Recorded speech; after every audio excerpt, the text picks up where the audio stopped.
반갑습니다. 류온인베스트먼트입니다.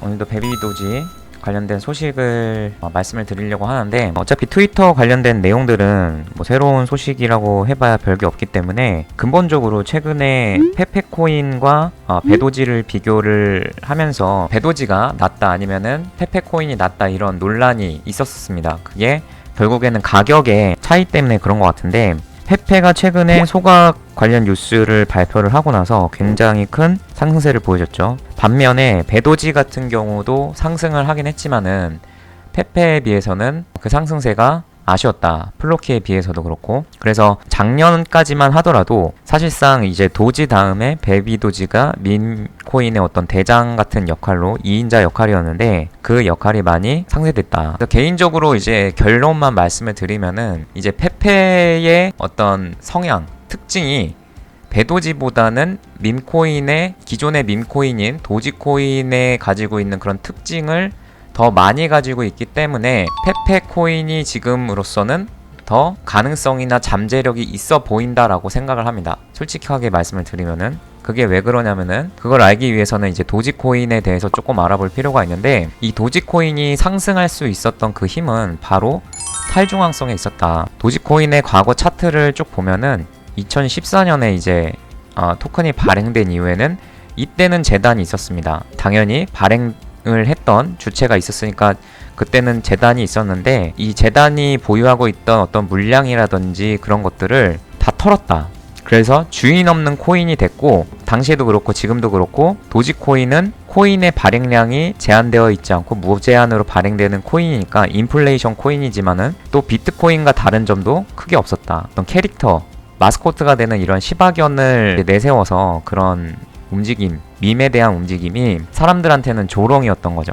그렇지만은 아무런 가치도 없고 기능도 없는 이 밈코인의 가격 상승이 지금 엄청난 상승을 보일 수 있었던 거는 바로 주인이 없었기 때문이다. 그러니까 지금 현재 방금 전에 제가 보여줬던 이 도지 재단의 홈페이지는 그 뒤에 만들어진 재단입니다. 그래서 이 재단에서 또 특히 자기네들이 보유하고 있는 물량 자체가 전체 토큰 발행량에 얼마 되지도 않고, 전체적으로 봤을 때 주인이 있는, 누군가가 영향력을 행사할 수 있는 토큰을 보유한 사람이 없다. 그게 왜 또 중요한 이야기가 되냐면은 화폐라는 거는 가치 저장 수단이기 때문에 내가 보유한 자산의 가치를 보존을 시켜주던가 아니면은 미래의 자산의 가치를 높여줘야 된다. 근데 뭔가 자산을 투자할 때 내가 이 자산을 투자함에 있어가지고 누군가 주인이 있다면 그 주인이 컨트롤하는 대로 가격이 움직이겠죠. 그치만 일단은 도지코인 같은 경우는 복사는 첫 번째로 안 되는데 기능은 없어. 근데 주인이 없기 때문에 가치 저장 수단으로서 누군가는 생각을 했기 때문에 고래들이 참여를 할 수가 있었던 거죠. 결국에는 고래가 들어와야 가격의 펌핑이 발생이 되면서 이런 가격 상승이 만들어지는데, 그러려면은 주인이 없어야 된다. 있어도 그 주인의 영향력이 적어져야 된다.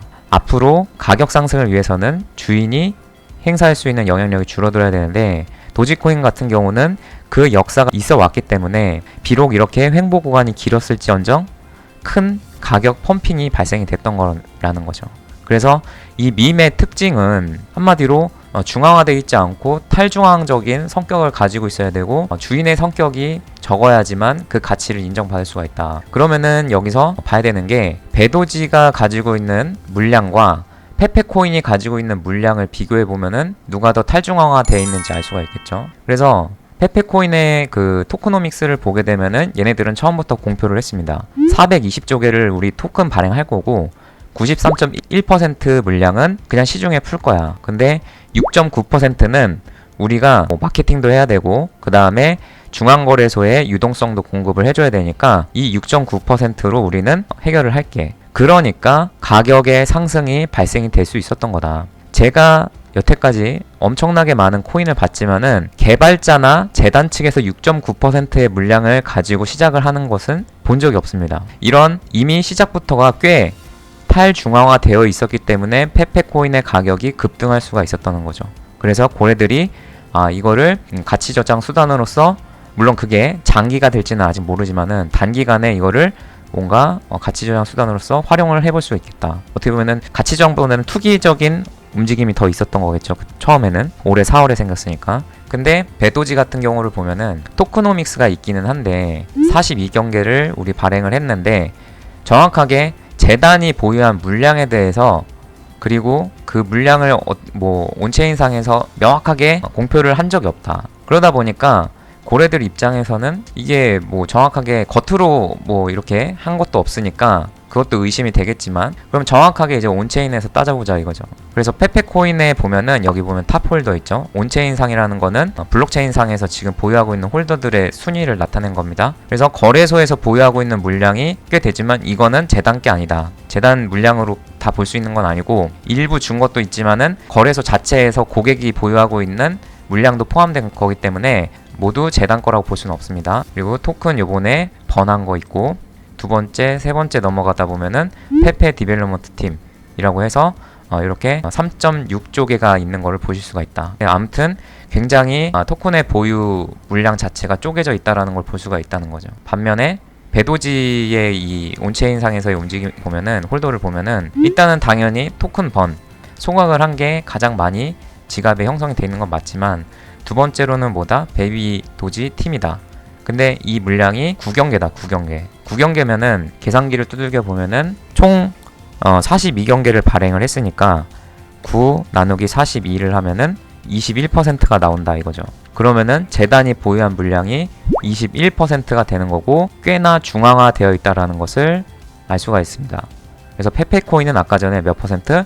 6.9%인데 재단이 보유하고 있는 물량 자체가 21.4%이기 때문에 탈중앙화에 있어서는 논란이 있을 수밖에 없다라는 거죠. 그리고 제가 계속 말씀드리는 전송 수수료 면에서 토큰이 만들어진 배경 자체가 P2P 거래, 사람과 사람 간의 거래를 통해서 자유롭게 왕래할 수 있게 그렇게 하는 게 배경의 취지인데, 전송 수수료가 10%가 되기 때문에 배의 도지를 누군가가 옮기려고를 하질 않겠죠. 그러니까 이 자체가 어떻게 보면은 토큰의 이동을 자유롭게 갈 수 있도록 막는 거기 때문에 탈중앙화에 있어서는 논란이 있을 수밖에 없다라고 말씀을 드리는 겁니다. 그래서 그러면은 배도지는 쓰레기 코인 아니냐라고 말을 할 수도 있겠지만은, 일단은 현재로서는 페페가 더 가능성이 있어 보이긴 하지만은 그래도 배도지 같은 경우는 계속 바이낸스에서 언급을 해주고 있는 면도 있고, 또 이러한 그 탈중앙화에 대한 부분에 대한 논란도 해소한다면은 분명히 굉장히 큰 상승세를 보여줄 수도 있다라고 생각을 하기 때문에, 개인적으로는 일부 소액은